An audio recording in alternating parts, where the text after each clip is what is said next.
ஆண்டவராய் இயேசுவின் நாமத்தில் அன்பின் வாழ்த்துக்கள். மீண்டும் இந்த வேத பாட வகுப்பின் மூலமாய் உங்களை சந்திப்பதில் நான் மிக்க மகிழ்ச்சி அடைகிறேன். இன்றைக்கு thirsty believers, தாகமுள்ள விசுவாசிகள் என்கிற தலைப்பில் நாம் பார்க்க போகிறோம். இயற்கையாகவே மனிதனுக்கு தாகம் உண்டு. சரீரப்பிரகாரமான தாகத்திற்கு தண்ணீரை பருகுகிறோம். உலக ஆசைகளின் மேல் சிலருக்கு தாகம் வருகிறது. சிலருக்கு ஆவிக்குரிய வாழ்க்கையிலே தாகம் வருகிறது.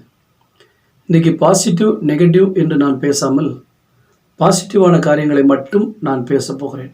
ஏனென்றால் ரட்சிக்கப்பட்டவர்களுக்கு நான் பேசிக்கொண்டிருக்கிறேன். ரட்சிக்கப்படாதவர்களுக்கு இன்னும் உலகத்தில் தான் தாகம் இருந்து கொண்டே இருக்கும். உலகத்தின் ஆசாபாசங்கள், உலகத்தினுடைய நாகரிகங்கள், புதிதாக என்ன நாகரிகம் வருகிறதோ அதை அடாப்ட் பண்ணி கொள்வதற்கு அதிலே உலகத்தில் தாகத்தோடு அலைவார்கள். அதிலும் சில விசுவாசிகளுக்கு கூட அப்படிப்பட்ட தாகங்கள் இருக்கலாம். ஆனால் இன்றைக்கு நான் உங்களோடு பகிர்ந்து கொள்ளக்கூடிய ஒரு காரியம் என்னவென்றால், ஆண்டவர் மேல் தாகம், ஆண்டவருக்காக தாகம். ஆம், நம்முடைய thirst, அதாவது தாகம் ஆண்டவர் மேல் இருக்க வேண்டும், ஆண்டவருக்காக இருக்க வேண்டும். சங்கீதக்காரனாகிய தாவீதை நாம் பார்க்கும்போது, என் ஆத்துமா ஜீவனுள்ள தேவன் மேலேயே தாகமாக இருக்கிறது என்று சொல்லுகிறார். வறண்ட நிலம் எப்படி தண்ணீருக்காக அது ஏங்கி கொண்டிருக்கிறதோ அதே போல என் ஆத்துமா உமக்காக உம்மேல் தாகமாக இருக்கிறது என்று அவன் சொல்லுகிறதை சங்கீதத்திலே நாம் பார்க்கிறோம். சங்கீதம் 63:1, தேவனே நீர் என்னுடைய தேவன், அதிகாலமே உம்மை தேடுகிறேன். வறண்டதும் விடாய்த்ததும் தண்ணீரற்றதுமான நிலத்திலே என் ஆத்துமா உம்மேல் தாகமாயிருக்கிறது. என் மாம்சமானது உம்மை வாஞ்சிக்கிறது. தாவீதுக்கு தேவன் மேல் இருந்த ஒரு தாகம். ஒரு வறண்ட பூமி ஒரு மழைக்காக எப்படி ஏக்கத்தோடு காத்து கொண்டிருக்கிறதோ அதை போல என் ஆண்டவருடைய சமூகத்தில் வந்து அவருக்காக நான் காத்திருக்கிறேன், அந்த அளவுக்கு தாகத்தோடு இருக்கிறேன் என்று சொல்கிறார். என்னை பொறுத்த அளவிற்கு அல்லது எனக்கு தெரிந்த அளவிற்கு தாவீதை போல தேவன் மேல் தாகம் கொண்ட ஒரு மனிதனை பார்க்க முடியவில்லை. தேவன் மேல் விசுவாசம் வைத்த மனிதர்கள் உண்டு, தேவனுக்காக வைராக்கியமாய் வாழ்ந்தவர்கள் உண்டு, ஜெப வீரர்களாய் இருந்தவர்கள் உண்டு, விசுவாச வீரர்களாய் இருந்தவர்கள் உண்டு, ஆண்டவருக்காக பாடு சகித்தவர்கள் ஏராளம் உண்டு. ஆனால் ஆண்டவர் மேலேயே தாகம், எப்போ பார்த்தாலும் தேவன் தேவன் தேவன் தேவன் தேவன்ட்டு அவர் மேலேயே தாகமாக அலைந்த ஒரு மனிதன் உண்டானால் அது தாவீது தான். அதனால தான் ஆண்டவர் தாவீது மேலே அவ்வளவு பாசம் வச்சிருந்தார். என் இருதயத்துக்கு ஏற்றவன் என்று ஆண்டவர் சொன்னதுக்கு காரணம் அவனுடைய ஆசையெல்லாம் தேவன் தான். தேவன் மேலும் தேவனுடைய வார்த்தையின் மேலும். தேவன் மேல் நாம் தாகமாக இருந்தால் ஆட்டோமேட்டிக்காக தேவனுடைய வார்த்தையின் மேல் நமக்கு தாகம் ஏற்படும். இன்றைக்கு சாத்தானுடைய மிகப்பெரிய தந்திரம் என்னவென்றால், நமக்கு தாகம் எடுக்காதபடி பார்த்து கொள்வான். நீங்கள் சரீர பிரகாரமாக கொஞ்சம் யோசிச்சு பாருங்க. சிலர் தாகம் எடுத்தாலும் கொஞ்சம் தொண்டையை நினைக்கிற அளவுக்கு கொஞ்சம் தண்ணி குடிப்பாங்க, தண்ணியே அதிகமாக எடுத்துக்கொள்ள மாட்டாங்க. சிலருக்கு தாகமே ஏற்படாது. பாருங்க, இப்படிப்பட்டவங்களுக்கு நாள் அடைவில் அவங்களுக்கு ஸ்டோன் உற்பத்தி ஆகும். அப்போ டாக்டருங்க சொல்லுவாங்க, நீங்கள் நிறைய தண்ணி குடிக்கணும் அப்படின்ட்டு. தண்ணி குடிக்கணும்னா தாகம் இருந்தால் தானே. இப்போ தாகம் இருந்தாலும் இல்லாட்டாலும் குடிக்கணுங்கிற நிலைமைக்கு அவங்க தள்ளப்பட்டுறாங்க. அன்பான கர்த்தருடைய பிள்ளைகளே, சரீரப்பிரகாரமாக தண்ணீர் ஒழுங்காக குடிக்காவிட்டால், தாகம் ஏற்படாவிட்டால் அது வியாதிகளை கொண்டு விடுகிறது என்றால், ஆவிக்குரிய பிரகாரமாக நமக்கு தாகம் இல்லை என்றால் அது நம்மை ஆவிக்குரிய நோயிலே கொண்டு போய் விட்டுவிடும். ஆவிக்குரிய நோய் என்பது பின்மாற்றம், ஆண்டவரை மறுதலிக்கிற காரியங்கள், ஆவிக்குரிய காரியங்களிலே ஒரு உற்சாகமான ஈடுபாடு இல்லாமல் சோம்பலாய் சோர்வாய் படுத்து கிடக்கிற அனுபவம். ஆம், உங்களுக்கு ஆண்டவர் மேல் தாகம் இருக்கிறதா? தாகம் உள்ளவர்களை ஆண்டவர் எதிர்பார்த்து கொண்டிருக்கிறார். என்மேல் தாகமாக இருக்கிறான் தாவீது என்று ஆண்டவருக்கு தெரியும். ஆண்டவருடைய வார்த்தையின் மேலும் இந்த தாவீது தாகமாக இருந்தார். ஆம், அநேகம் ஆயிரம் பொன் வெள்ளியை பார்க்கலாம், நீர் விளம்பின வேதமே நலம். நீங்கள் 119ஆம் சங்கீதத்துக்கு திருப்பிக் கொள்ளும் பொழுது அந்த வேதத்தை குறித்து சங்கீதக்காரனாகிய தாவீது சொல்லுகிற சில வார்த்தைகளை பாருங்கள். அவனுடைய ஆசைகள் எந்த அளவுக்கு தேவனுடைய வார்த்தையின் மேல் இருந்தது என்பதை நாம் பார்க்க முடியும். 119ஆம் சங்கீதம் 72ஆம் வசனம், அநேகம் ஆயிரம் பொன் வெள்ளியை பார்க்கலும் நீர் விளம்பின வேதமே எனக்கு நலம் என்று சொல்லுகிறார். 35ஆம் வசனத்தில், உமது கற்பனைகளின் பாதையில் என்னை நடத்தும், நான் அதில் பிரியமாயிருக்கிறேன். 40ஆம் வசனம், ஏதோ உம்முடைய கட்டளைகளின் மேல் வாஞ்சையாயிருக்கிறேன், உமது நீதியால் என்னை உயிர்ப்பியும். 47, 48 வாசிக்கிறேன். நான் பிரியப்படுகிற உமது கற்பனைகளின் பேரில் மன மகிழ்ச்சியாயிருப்பேன், நான் பிரியப்படுகிற உம்முடைய கற்பனைகளுக்கு கையெடுப்பேன், உமது பிரமாணங்களை தியானிப்பேன் என்று சொல்கிறார். அதே 119ஆம் சங்கீதம் 70ஆம் வசனத்தில், அவர்கள் இருதயம் நினந்துண்ணி கொழுத்திருக்கிறது, நானும் உம்முடைய வேதத்தில் மனமகிழ்ச்சியாய் இருக்கிறேன் என்று சொல்லுகிறார். 92ஆம் வசனத்தை பார்க்கும் பொழுது, உமது வேதம் என் மன மகிழ்ச்சியாய் இராதிருந்தால் நான் என் துக்கத்திலே அழிந்து போயிருப்பேன் என்று சொல்லுகிறார். அது மட்டுமா, 97ஆம் வசனத்தில், உமது வேதத்தில் நான் எவ்வளவு பிரியமாக இருக்கிறேன், நாள் முழுவதும் அது என் தியானம். இந்த சரித்திர ஆராய்ச்சியாளர்கள் இதை தாவீதும் எழுதியிருக்கலாம், ஒருவேளை எஸ்ராவும் எழுதியிருக்கலாம் என்று சந்தேகப்படுகிறார்கள், உறுதியாய் சொல்லவில்லை. நான் தாவீது என்று விசுவாசிக்கிறேன் அப்படின்னா தாவீதனுடைய அனுபவத்தை பாருங்கள். ஏனென்றால் எஸ்ராவுக்கு அநேக ஆயிரம் பொன் வெள்ளிகள் இல்லை, ஆனால் தாவீதுக்கு ஏராளமான பொன்னும் வெள்ளியும் இருந்தது. அவன் சிறுமைப்பட்ட நாட்கள் இருந்தது. எனவே தான் இந்த சங்கீதம் 119ஆம் அதிகாரத்தில் அவன் 50ஆம் வசனத்தில் சொல்கிறான், அதுவே சிறுமையில் எனக்கு ஆறுதல், உம்முடைய வாக்கு என்னை உயிர்ப்பித்தது. எஸ்ரா சிறையிருப்பின் தேசத்திலிருந்து வந்து தேவனுடைய ஆலயத்தை கட்டினவன், தேவ ஜனங்களை கட்டினவன். ஒருவேளை எழுதி இருக்கலாம், ஆனால் இந்த அனுபவங்களின் அடிப்படையில் பார்க்கும் பொழுது அநேகம் ஆயிரம் பொன் வெள்ளி இதையெல்லாம் பார்க்கும் பொழுது பாருங்கள், உம்முடைய வேதத்தில் எவ்வளவு பிரியமாயிருக்கிறேன், நாள் முழுவதும் தியானம் என்று 97ஆம் வசனத்தில் சொன்னவன் 113ஆம் வசனத்தில், வீண் சிந்தனைகளை நான் வெறுத்து உமது வேதத்தில் பிரியப்படுகிறேன். 119ஆம் வசனம், பூமியில் உள்ள துன்மார்க்கர் யாவரையும் களிம்பை போல் அகற்றி விடுகிறீர், ஆகையால் உமது சாட்சிகளில் பிரியப்படுகிறேன். 127ஆம் வசனம், ஆதலால் நான் பொன்னிலும் பசும் பொன்னிலும் அதிகமாய் உமது கற்பனைகளில் பிரியப்படுகிறேன். 131ஆம் வசனம், உம்முடைய கற்பனைகளை நான் வாஞ்சிக்கிறபடியால் என் வாயை ஆவென்று திறந்து அவைகளுக்காக ஏங்குகிறேன். இதுதான் தாகம், ஆசை, பிரியம், வாஞ்சை, இதெல்லாம் மொத்தமாக சேர்த்து என் வாயை ஆவென்று திறந்து, அப்போ அவ்வளவு தாகத்தோடு ஏக்கத்தோடு பசியோடு இருக்கிறேன். உங்களுக்கு வேதத்தின் மேல் பசி இருக்கிறதா? நாம் விதவிதமாக சாப்பிட வேண்டும் என்கிற ஆசை உள்ளவர்களாக இருக்கிறோம். ஒரு சிக்கன் என்றால் அதிலேயே பல வெரைட்டி சாப்பிடுகிறோம். ஒவ்வொரு காய்கறிகளையும் வித்தியாசமான முறையில் வித்தியாசமான சுவையிலே சாப்பிட விரும்புகிறோம். தாவீது ஆண்டோடைய வசனத்தை வேண்டிய ஆகாரத்தை பார்க்கலும் அதிகமாக உட்கண்டான். யோபுக்கும் அதே அனுபவம் உண்டு, எரேமியாவுக்கும் அதே அனுபவம் உண்டு. அவர்களெல்லாம் இந்த வேதத்தை ருசித்தவர்கள். 140ஆம் வசனம், உமது வார்த்தை மிகவும் புடமிடப்பட்டது, உமது அடியேன் அதில் பிரியப்படுகிறேன் என்று சொல்லுகிறான். 159ஆம் வசனம், இதோ உம்முடைய கட்டளைகளை நேசிக்கிறேன் என்று சொல்லுகிறான். 167ஆம் வசனத்தில், என் ஆத்துமா உமது சாட்சிகளை காக்கும், அவைகளை நான் மிகவும் நேசிக்கிறேன். 174ஆம் வசனத்தை வாசிக்கிறேன். கர்த்தாவே, உம்முடைய இரட்சிப்பின் மேல் ஆவலாயிருக்கிறேன், உம்முடைய வேதம் என் மன மகிழ்ச்சி. எத்தனை வசனங்கள், எத்தனை வசனங்கள்! தேவன் மேல் தாகமாயிருந்த தாவீது தேவனுடைய வார்த்தையின் மேலும் தாகமாயிருந்தார். நீங்கள் தேவன் மேல் தாகமாயிருக்கிறீர்களா? தேவன் மேல் தாகமாய் இருப்பதனுடைய அடையாளம், எழுந்தவுடனே ஆண்டவரை தேடுவோம், எப்போதும் அவரோடு பேசிக்கொண்டே இருப்போம். நம்முடைய துன்பங்கள், நம்முடைய பாடுகள், நம்முடைய கவலைகள், நம்முடைய கஷ்டங்கள் எல்லாவற்றையும் அவரோடு அவ்வப்போது பகிர்ந்து கொண்டே இருப்போம். அடிக்கடி பகிர்ந்து கொள்வதில்லை, அவ்வப்போது பகிர்ந்து கொண்டிருப்போம். இந்த தாகம் இல்லாதவர்கள் எப்போதாவது தங்களுடைய கவலைகளை ஆண்டவரிடத்தில் போய் சொல்லுவார்கள். மற்ற நேரங்களில் அவர்களே சுமந்து கொண்டிருப்பார்கள். ஆனால் தேவன் மேல் தாகம் உள்ளவர்கள் அடிக்கடி அவரோடு பேசுகிற அனுபவம் இருக்கிறபடினா எல்லாவற்றையும் அவரிடத்தில் கொடுத்து கொண்டே இருப்பார்கள். எல்லா பிரச்சனை, போராட்டம், தேவைகள் எல்லாவற்றையும் அவ்வப்போது தங்களுடைய வாழ்க்கையை அவர்கிட்ட சொல்லிகிட்டே இருக்கிறதுனால இவங்களுக்கு மற்ற பாரம் இருக்காது. அவரோடு பேசிக்கொண்டே இருப்பார்கள்.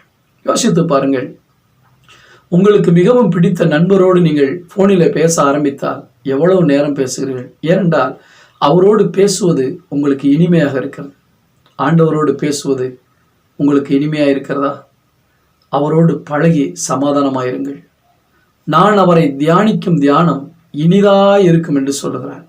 ஆம், நம்ம அவரை நினைச்சாலே ஒரு இனிமை. ஸ்வீட் சாப்பிட்றவங்களுக்கு ஸ்வீட்டுன்னு சொன்னாலே நாக்கில் எச்சி வரும் இல்லையா? அந்த ஸ்வீட்டுன்னு சொன்னாலே உடனே போய் வாங்கி சாப்பிடணும் போல ஆசை வரும். எல்லாருக்கும் அப்படி ஒரு ஆசை வரும்.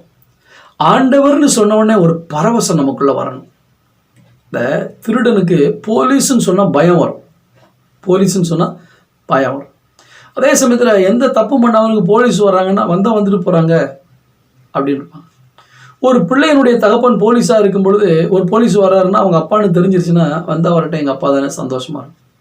இன்றைக்கி நிறைய பேருக்கு ஆண்டவர்னு சொன்னால் கொஞ்சம் கசக்குது, இல்லாட்டி கொஞ்சம் பயமாக இருக்குது. ஏன்னா வேறு எதையோ இன்பமாக ருசிக்கிறதுனால ஆண்டவருடைய சமூகம் கசக்குது. இல்லாட்டி வேறு எதையோ ஆண்டவர் வேணான்னு சொன்னதை செஞ்சதுனால ஆண்டவர்னு சொன்னால் பயமாக இருக்கு. இதெல்லாம் தூக்கி எறிஞ்சிட்டு ஆண்டவர் மேலே ஆவலாக இருங்க. வறண்டதும் விடாய்த்ததுமான தண்ணீரற்ற நிலத்தில் என் ஆத்துமா உண்மையில் தாகமாக இருக்கிறது. அந்த அனுபவம் உங்களுக்கு தேவை. இந்த வருடத்தின் கடைசி நாட்களில் வந்திருக்கிறோம். வேறு உலகத்தின் காரியங்களிலே உங்களுக்கு தாகம் இருந்திருந்தால் இன்றைக்கு அதையெல்லாம் ஆண்டுடைய பாதத்தில் இறக்கி வைத்து விட்டு, ஆண்டவரை, இந்த தாகம் எனக்கு வேண்டாம், இந்த ஏக்கம் எனக்கு வேண்டாம், இந்த ஆசை எனக்கு வேண்டாம், நீர்தான் என் தாகமாக மாற வேண்டும். ஆண்டவரே தன்னுடைய தாகம் தாகம் தாகம் என்று வாழ்ந்தபடினா தாவீதனுடைய வாழ்க்கையை ஆண்டவர் உயர்த்தினார். எதுவரை? சாகிற வரைக்கும் அவன் உயர்த்தப்பட்டிருந்தான். கடைசி வரைக்கும் ஆண்டவர் தான் அவனுக்கு. ஆனால் அவனுடைய மகன் சாலமோன் அப்படி அல்ல. உலகத்தின் மேல் தாகம், பெண்கள் மேல் தாகம், பெருமையின் மேல் தாகம், உயர்வின் மேல் தாகம், இப்படி பல காரியங்களில் தாகமாக இருந்ததுனால கடைசியில் ஆண்டவரை விட்டுட்டு அவனுடைய மனைவிகளை திருப்திப்படுத்துறதுக்காக விக்கிரகங்களுக்கு பின்பாக போய்விட்டான். ஆனால் அவனுடைய தகப்பனாகிய தாவீது அப்படி அல்ல. சாகிற வரைக்கும் ஆண்டவர் மேல் அவன் தாகமாயிருந்தான்.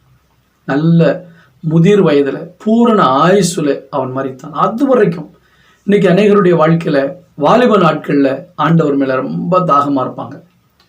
அது அடிக்கடி ஆண்டவருடைய வேத வசனத்தை படிச்சுக்கிட்டே இருப்பாங்க. ஆண்டவருடைய சமூகத்தில் முழங்கால் படிட்டு ஜெபம் பண்ணிகிட்டே இருப்பாங்க. ஆசையாக ஜெபம் பண்ணுவாங்க. இதை கேட்டுக்கிட்டு இருக்க சகோதரியே, சகோதரனே, நீங்கள் இப்பொழுது திருமணமாகி பிள்ளைகளை பெற்று பிள்ளைகளை படிக்க வைத்து குடும்ப கஷ்டம், குடும்பத்தின் தேவைகள், பிள்ளைகள் செய்கிற சேட்டைகள், அதில் வருகிற டென்ஷன், இதெல்லாம் தாண்டி வந்து கொண்டிருக்கிற நீங்கள் உங்கள் வாலிப நாட்களை கொஞ்சம் யோசித்து பாருங்கள். நீங்கள் வாலிப நாட்களில் எப்படி ஆண்டவருடைய சமூகத்தில் நீங்கள் இன்பம் கண்டீர்கள்? எவ்வளவு தூரம் ஆண்டவருடைய சமூகத்தில் பாடி துதித்து பரவசம் அடைந்தீர்கள்? ஆனால் இப்போது அது எங்கே? எத்தனை பிள்ளைகளை கொடுத்தாலும் தாவீது தேவனோடு உறவாடுவதில் அவன் தவறவே இல்லை. ஏனோக்கு எடுத்துக்கொள்ளப்பட்டார் தேவனோடு கூட. ஆனால் இந்த பூமியில வாழ்ந்த நாட்களில் பிள்ளைகளை பெற்றுக்கொண்டே இருந்தாலும் தேவனோடு சஞ்சரித்து கொண்டே இருந்தார். நமக்கு 1000 தேவைகள், 1000 பிரச்சனைகள் இருந்தாலும் எல்லாவற்றுக்கும் பதில் தரக்கூடியவர் தேவன் தானே. அவருடைய சமூகத்தை விட்டுவிடக்கூடாது. மீண்டும் அந்த ஆதி நாட்களுக்கு திரும்புங்கள். ஆண்டவரே, நீர் என்னுடைய தாகமாய் மாற வேண்டும். நான் உண்மையில் தாகமாயிருக்கிறேன், நம்முடைய வசனத்தின் மேல் தாகமாயிருக்கிறேன் என்று நீங்கள் அவருடைய வார்த்தையின் மேல் தாகமாயிருக்க வேண்டும். இந்த வார்த்தை ஒரு புதையல். இந்த வேத வசனம் ஒரு புதையல். ஏராளமான ஆசீர்வாதங்களை இதற்குள்ளே தேவன் வைத்திருக்கிறார். இந்த வேதம் மட்டும் உங்களுடைய மன மகிழ்ச்சியாய் இராதிருந்தால் துக்கத்திலே அமிழ்ந்து போவீர்கள். அதைத்தான் தாவீது சொல்றான், உங்களுடைய வேதம் என் மன மகிழ்ச்சியாய் இல்லாதிருந்தால் என் துக்கத்திலே நான் அமிழ்ந்திருப்பேன் என்று சொல்லுகிறான். தாகம் யார் மேல் இருக்கிறது? எதின் மேல் இருக்கிறது? தேவன் உங்கள் தாகமாய் மாறட்டும். அடுத்தபடியாக இன்னொரு காரியத்தை நான் சொல்ல விரும்புகிறேன். ரோமர் 15ஆம் அதிகாரம் 21ஆம் வசனம். நான் மற்றவனுடைய அஸ்திபாரத்தின் மேல் கட்டாதபடிக்கு கிறிஸ்துவனுடைய நாமம் சொல்லப்பட்டிராத இடங்களில் சுவிசேஷத்தை அறிவிக்கும்படி நாடுகிறேன். ஆண்டவரை எங்கெல்லாம் சொல்லவில்லையோ அங்கெல்லாம் சொல்ல வேண்டும் என்கிற சுவிசேஷ தாகம். ஏற்கனவே இவர் எந்த அளவுக்கு சொல்லியிருக்கிறார் என்றால், ஏற்கனவே நான் போன வாரம் உங்களுக்கு சுற்றித் திரியும் விசுவாசிகள் என்கிற தலைப்பில் பேசும்போது இதே அதிகாரத்தில் 19ஆம் வசனத்தை உங்களுக்கு சுட்டி காட்டினேன். எருசலேம் துவங்கி இல்லிரிக்கம் தேசம் வரைக்கும் என்று. இப்போ பவுலுக்குள் இருந்த தாகம் சுவிசேஷத்தை அறிவிக்க வேண்டும் என்று. அன்பானவர்களே, நம்முடைய கடமையை நாம் அறிந்திருக்க வேண்டும். சுவிசேஷத்தை அறிவிக்க வேண்டியது நம்முடைய கடமை. உலகத்தில் உல்லாசமாக வாழ்ந்து தேவன் மேல் தாகம் இல்லாமல் உலக ஆசாபாசங்களில் தாகமாய் வாழ்ந்தவன் செத்த பின்பு ஆத்துமாக்கள் பேரில் தாகமாய் இருக்கிறான். யார் தெரிகிறதா உங்களுக்கு? ஆண்டவர் ஐஸ்வர்யவான் லாசரு சம்பவத்தை சொன்னாரே லூக்கா 16ஆம் அதிகாரத்தில். அந்த 16ஆம் அதிகாரத்தில் அந்த ஐஸ்வர்யவான் சொல்லுகிறதை பாருங்கள். 27ஆம் வசனம். அப்பொழுது அவன், அப்படியானால் தகப்பனே, எனக்கு 5 பேர் சகோதரர் உண்டு, அவர்களும் வேதனையுள்ள இந்த இடத்துக்கு வராதபடி அவன் போய் அவர்களுக்கு சாட்சியாக அறிவிக்கும் பொருட்டு 28ஆம் வசனம், நீர் அவனை என் தகப்பன் வீட்டுக்கு அனுப்பும்படி உம்மை வேண்டிக் கொள்ளுகிறேன் என்றார். சகோதரரை குறித்த ஒரு பாரம். ஐயோ, என்னுடைய சகோதரர்கள், உடன் பிறந்தவர்கள் இந்த நரகத்துக்கு, இந்த வேதனையான இடத்துக்கு வந்துவிடக்கூடாது என்று அங்கே வேதனைப்படுகிறான். காலம் கடந்து தாகம் ஏற்படுவதில் பிரயோஜனம் இல்லை. அன்பானவர்களே, இவன் சாவதற்கு முன்பாக சுவிசேஷத்தை அறியாமலா இருந்தான்? ஆபிரகாமை தகப்பனே என்று அழைக்கிறான் என்றால் இவன் ஒரு இஸ்ரவேலன் தானே. இஸ்ரவேலர்கள் என்றால் நியாயப்பிரமாணத்தை அறிந்திருக்க வேண்டுமே, நியாயப்பிரமாணத்தின்படி வாழ்ந்திருக்க வேண்டுமே. ஆனால் சத்தியம் தெரியும், ஆனால் சத்தியத்தின்படி நடக்காமல் உல்லாசமாய் உலகத்தில் தாகத்தோடு வாழ்ந்தான். இப்பொழுது காலம் கடந்து விட்டது. வேதனை உள்ள இடத்தில் இருந்து கொண்டு அவன் கதறுகிறான், என்னுடைய சகோதரர்களாக இந்த இடத்துக்கு வரக்கூடாது. அன்பானவர்களே, உங்களுக்கு சகோதரர்கள் இருக்கிறார்கள், சகோதரிகள் இருக்கிறார்கள். அவர்களுக்கு ஆண்டவருடைய அன்பை சொல்லியிருக்கிறீர்களா? எனக்கு ரட்சிக்கப்படாத 2 சகோதரியும் 1 சகோதரனும் உண்டு. அவர்களெல்லாம் என்னை விட மூத்தவர்கள், வயதானவர்கள். என்னால் முடிந்த அளவுக்கு அவர்களுக்கு நான் சத்தியத்தை சொல்லியிருக்கிறேன். இன்று வரை அவர்கள் ரட்சிக்கப்பட வேண்டும் என்று ஜெபித்து வருகிறேன். ஆனால் அவர்கள் தீவிர அந்த இந்து மார்க்கத்தில் தீவிரமாக அவர்கள் இருக்கிற அப்படினால் இயேசுவை நம்புகிறார்கள், ஆனால் ஏற்றுக்கொள்ள தயங்குகிறார்கள். ஜெபித்து கொண்டே இருக்கிறேன். உங்களுடைய சொந்த பந்தங்கள், உங்கள் உடன் பிறந்தவர்கள், இவர்களெல்லாம் ஆண்டவரை ஏற்றுக்கொள்ள வேண்டும் என்று உங்களுக்கு தாகம் இருக்கிறதா? முறைகெட்டவளாக வாழ்ந்த இந்த சமாரிய பெண், பயங்கரமான வாழ்க்கை. 5 புருஷனோடு வாழ்ந்தால் இப்பொழுது இருக்கிறவனும் புருஷன் அல்ல என்று ஆண்டவர் சொன்னார். ஆனால் இயேசுவை மேசியா என்று கண்டுபிடித்த பின்பு அவள் இந்த குடத்தை அங்கே வைத்துவிட்டு ஊருக்குள்ளே போய் ஊரே திரட்டிட்டு வந்துட்டார். காரணம், நான் பெற்ற இந்த ரட்சிப்பை என் ஊர் பெற வேண்டும். என்னை புறக்கணிக்கிற ஊராக இருந்தாலும் பரவாயில்ல, என்னை விரட்டி அடிக்கிற ஊராக இருந்தாலும் பரவாயில்ல, நான் கண்டுகொண்ட அந்த ரட்சகரை என் ஜனம் கண்டுகொள்ள வேண்டும். தாகத்தோடு ஊருக்குள்ளே ஓடுறா. உங்களுக்கு சுவிசேஷ தாகம் இருக்கா? அதை விட்டுட்டீங்களா? ஆரம்பத்தில் ஓடி ஓடி ஓடி செஞ்சவங்களே, சுவிசேஷ பாரம் உங்களை இருதயத்தை பிழிந்ததே. முழங்கால் படிட்டு ஜெபிக்கும் போது, ஐயோ என் ஜனம் அழுகிறதே, ஆண்டவரே எங்கள் தெருவை ரட்சிக்க மாட்டீங்களா, எங்கள் காம்பவுண்டை ரட்சிக்க மாட்டீங்களா, அழுதுங்களே. இப்போ அந்த அழுகை எங்கே? மீண்டும் அழுங்க, அழுது ஜெபம் பண்ணுங்க. சுவிசேஷத்தை குறித்த தாகம் உங்களுக்குள் வர வேண்டும். அந்த சுவிசேஷத்தை குறித்த தாகம் உங்களுக்குள் ஏற்படுமானால் உங்களுக்கு தரிசனம் இருக்கிறது என்று அர்த்தம். இந்த தாகமுள்ள விசுவாசிகள் என்கிற தலைப்பில் இதையும் சேர்த்து கொள்ளலாம், தரிசனமுள்ள விசுவாசிகள் என்று. ஆண்டவர் அப்படிப்பட்டவர்களை இன்றைக்கு எதிர்பார்க்கிறார். thirsty believers, தாகமுள்ள விசுவாசிகள். ஒன்று, தேவன் மேல் தாகம். இரண்டாவதாக தேவனுடைய வார்த்தையின் மேல் தாகம். மூன்றாவதாக தேவனுடைய ஊழியத்தின் மேல் தாகம். சமயம் வாய்த்தாலும் வாய்க்காவிட்டாலும், இன்னைக்கு பிசாசு நம்ம எப்படி வஞ்சித்து வைத்திருக்கிறான். உனக்கு நேரம் இல்லை, உனக்கு நேரம் இல்லை, நேரம் இல்லை, நேரம் இல்லை. நமக்கு எப்போ தெரியுமா நேரம் இருக்கும்? நம்மளால் எழுந்து நடமாட முடியாமல் படுத்த படுக்கையாக மாறிட்டோம்னா நிறைய நேரம் இருக்கும், ஆனால் அந்த நேரம் பிரயோஜனமற்றதாக இருக்கும். இப்பொழுது உங்களுக்கு நல்ல கை கால்கள், நல்ல சுகத்தை தேவன் கொடுத்திருக்கிறார், நேரத்தை நிறையா கொடுத்திருக்கார். அவருடைய ஊழியத்தை செய்யும். உங்கள் நண்பர்களோடு ஆண்டவருடைய அன்பை பகிர்ந்து கொள்ளுங்கள். உங்களுடைய உறவினர்களோடு ஆண்டவருடைய அன்பை பகிர்ந்து கொள்ளுங்கள். இப்படிப்பட்ட தாகமுள்ள விசுவாசிகளை ஆண்டவர் எதிர்பார்க்கிறார். இதோடு சேர்த்து நான் இன்னும் 4 வாரங்களுக்கு பேச மாட்டேன். வேறு சில சத்தியங்களை சொல்ல வேண்டியிருக்குது. இதோடு சேர்த்து நான் உங்களுக்கு சொல்லுகிறேன், டேலண்டட் பிலீவர்ஸ், அதாவது நல்ல தாளந்துள்ள விசுவாசிகள். நிறைய திறமைகள் இருக்கும், தாளந்துகள் இருக்கும். அதெல்லாம் அவங்க வேஸ்ட் ஆகிக்கிட்டே இருப்பாங்க. ஆண்டவருக்காக பயன்படுத்தாமல் உலகத்துக்கே பயன்பட்டுக்கிட்டு இருக்கும். நீங்கள் சம்பாதிக்கிறதுக்கு உங்கள் தாளந்து பயன்படுவதனால் பயன்படட்டும். அதே சமயத்தில் அது நீங்கள் நல்ல ஆட்களை மயக்கி பேசக்கூடிய ஆளாக இருக்கீங்கன்னா அவங்கள சொற்பொழிவாளர்களாகவோ இல்லாட்டா டீம் லீடராகவோ போட்டிருக்கலாம். அந்த திறமை ஆண்டவருக்கு பயன்பட வேண்டும். நீங்கள் நன்றாக பாடுகிறவர்களாக இருந்தால் அந்த திறமை ஆண்டவருக்கு பயன்பட வேண்டும். நீங்கள் நல்லா டிராயிங் வரைகிறவங்களாக இருந்தால் உங்கள் சண்டே ஸ்கூலுக்கு அதுக்கு பயன்படணும். நீங்கள் கைவினை பொருட்களை நல்லா உருவாக்கக்கூடிய ஆட்களாக இருந்தீங்கன்னா உங்களுடைய ஊழியத்தில் அது பயன்பட வேண்டும். என்ன திறமை தாளந்து ஆண்டவர் கொடுத்துருக்கிறாரோ அதை தேவனுக்காய் பயன்படுத்துங்க. தாளந்துள்ள விசுவாசிகள். இன்னைக்கு எத்தனை திறமை உள்ளவங்களை பிசாசு கட்டி போட்டிருக்கான் தெரியுமா? உங்கள் வாழ்க்கையை கொஞ்சம் யோசிச்சு பாருங்க. மற்றவங்கள்ட்ட இல்லாத ஏதோ ஒரு ஸ்பெஷாலிட்டி உங்களுக்குள்ள இருக்கும். மற்றவங்கள்ட்ட இருக்கிறது உங்கள்கிட்ட இல்லைன்னு ஏங்கிக்கிட்டு இருக்கீங்களே. உங்கள்கிட்ட இருக்கிறது மற்றவங்கள்ட்ட இல்லையே, அப்போ நீங்கள் தானே அதை செய்யணும். நீங்கள் தானே செய்யணும். யோசிச்சு பாருங்க. ஒரு பெஞ்சு செய்யறதுக்கு மரம் தேவை. அப்போ அந்த மரத்தை அறுத்து அந்த ஷேப்பு கொண்டு வரக்கூடிய அந்த அறுவை மிஷின் தேவை, அல்லது வாள் என்று சொல்வார்கள், அந்த வாள் தேவை. அதுக்கப்புறம் அதை இழைக்கிறதுக்கு இழைப்புளி தேவை. அதுக்கப்புறம் அதை ஜாயின் பண்ணி அதை அடிக்கிறதுக்கு ஆணி தேவை, சுத்தியல் தேவை. அதுக்கப்புறம் அதை பட்டி பார்க்குறதுக்கு அந்த பட்டி மரப்பட்டி பார்க்குறதுக்கு அது தேவை, பட்டி தேவை.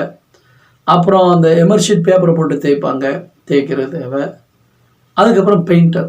அப்போ என்ன செய்வாங்க, வுட் ப்ரைமர் அடிப்பாங்க. வுட் ப்ரைமர் அடிச்சுட்டு அதுக்கப்புறம் அழகாக என்ன கலரில் நமக்கு அந்த சேர் வரணுமோ அந்த பெயிண்ட் அடிப்பாங்க. நீங்கள் பெயிண்டாக இருக்கலாம், சுத்தியலாக இருக்கலாம், ஆணியாக இருக்கலாம், அல்லது நீங்கள் அந்த இலைப்புளியாக இருக்கலாம், எமர்ஷீட் பேப்பராக இருக்கலாம், யாராகவும் இருக்கலாம். ஆனால் நீங்கள் தேவனுக்காய் பயன்பட வேண்டும். ஒவ்வொரு ஊழியத்தை செய்வதற்கு ஒரே ஆள் பத்தாது. அந்த வேலையை செய்வதற்கு பல விதங்களில் பல திறமைகளோடு செய்யக்கூடிய ஆட்கள் தேவை. இதற்கு தான் நம்முடைய சபையில் அடிக்கடி இப்படிப்பட்ட ஊழிய ட்ரைனிங் வைத்து கொண்டே இருக்கிறோம். தரிசனமுள்ள தலைவர்களை ஏற்படுத்துவதற்காகவும் திறமையுள்ளவர்களுடைய திறமை வீண் போய்விடக்கூடாது என்பதற்காகவும் அப்படிப்பட்டவங்களை கண்டுபிடிச்சு நீங்கள் கொடுத்து வச்சவங்க. உங்கள் பாஸ்டர்மா என்னுடைய மனைவி உங்கள் பிள்ளைகளுடைய திறமைகளை கண்டுபிடித்து உங்களுடைய திறமைகளை கண்டுபிடித்து அதற்கேற்ற வேலைகளை கொடுத்து கொண்டே இருக்கிறார்கள். அதில் ஜாயின் பண்ணுவீங்கன்னா நீங்கள் பாக்கியவான்கள். ஆனால் தாளந்தை புதைத்து வைத்து விடக்கூடாது. தாளந்தை புதைத்து வைத்து விட்டால் ஆண்டவர் வரும்பொழுது கேட்பார், பொல்லாதவனும் சோம்பலுமான ஊழியக்காரனே, உனக்கு கொடுத்த அந்த தாளந்தை எங்க? இவனை பிடித்து அழுகையும் பற்கடிப்பும் உள்ள இடத்திலே போடுங்கள் என்று சொல்லுவார். எனவே உங்களுக்கு என்ன தாளந்து இருக்கோ அதை ஆண்டவருக்காக பயன்படுத்துங்க. ஜெபம் பண்ணுவோமா? நல்ல பிதாவே, இந்த மாலை வேளையில் இந்த வேதபாட வகுப்பின் மூலமாய் உடைய பிள்ளைகளோடு நீர் பேசி கொண்டிருக்கிறதற்காக நாங்கள் நன்றி செலுத்துகிறோம். தாகமுள்ள தேவ பிள்ளைகளாய் உம்முடைய பிள்ளைகள் இருக்கட்டும். என் ஆத்துமா ஜீவனுள்ள தேவன் மேலேயே தாகமாய் இருக்கிறது என்று தாவீது சொன்னது போல ஒவ்வொரு நாளும் உம்முடைய பிள்ளைகள் உம்மேல் தாகம் கொள்ளட்டும். மேல் இருக்கிற தாகத்தினாலே ஒவ்வொரு நாளும் உம்முடைய பாதத்தில் அமர்ந்து உம்மை துதிக்க, உம்மை பாட, உம்மை ஆராதிக்க உம்முடைய பிள்ளைகளுக்கு கிருபைத்தார். எப்பொழுதும் உம்மோடு பேசிக்கொண்டே இருக்கிற அந்த உன்னதமான அனுபவத்தை உம்முடைய பிள்ளைகளுக்கு தார். உம்முடைய வேத வசனத்தின் மேல் அளவு கடந்த தாகத்தை தாரும். எங்களை உயிர்ப்பிக்கக்கூடியது இந்த வார்த்தை, எங்களை உற்சாகப்படுத்தக்கூடியது இந்த வார்த்தை, எங்களை உடைக்கக்கூடியது இந்த வார்த்தை, எங்களை உருவாக்கக்கூடியது இந்த வார்த்தை, எங்களை உபயோகிக்கக்கூடியது இந்த வார்த்தை. இந்த வார்த்தையின் மேல் உம்முடைய பிள்ளைகளுக்கு தாகத்தை நீர் தருவீராக. அது மாத்திரமல்ல, உம்முடைய ஊழியத்தின் மேல் உம்முடைய பிள்ளைகளுக்கு ஒரு தாகத்தை தார். தரிசனமற்ற விசுவாசிகளாக நான் உண்டு, என் வேலை உண்டு, என் குடும்பம் உண்டு என்று அவர்கள் சுயநலமாய் வாழ்ந்து விடாதபடி ஒரு தரிசனமுள்ள விசுவாசிகளாய் காணப்படட்டும். நீர் கொடுத்திருக்கிற தாளந்துகளை தேவ ராஜ்யத்துக்கென்று அவர்கள் பயன்படுத்தட்டும். புதைத்து விடாதபடி பாதுகாத்துக் கொள்ளும். சத்துருடைய வஞ்சனைக்கு ஆளாகி விடாதபடி பாதுகாத்துக் கொள்ளும். நம்முடைய ராஜ்யத்துக்கும் உமக்கும் பிரியமுள்ள பிள்ளைகளாய் வாழ நீர் அனுக்கிரகம் செய்யும். இயேசுவின் நாமத்தில் வேண்டிக் கொள்கிறோம் நல்ல பிதாவே. ஆமென், ஆமென். God bless you.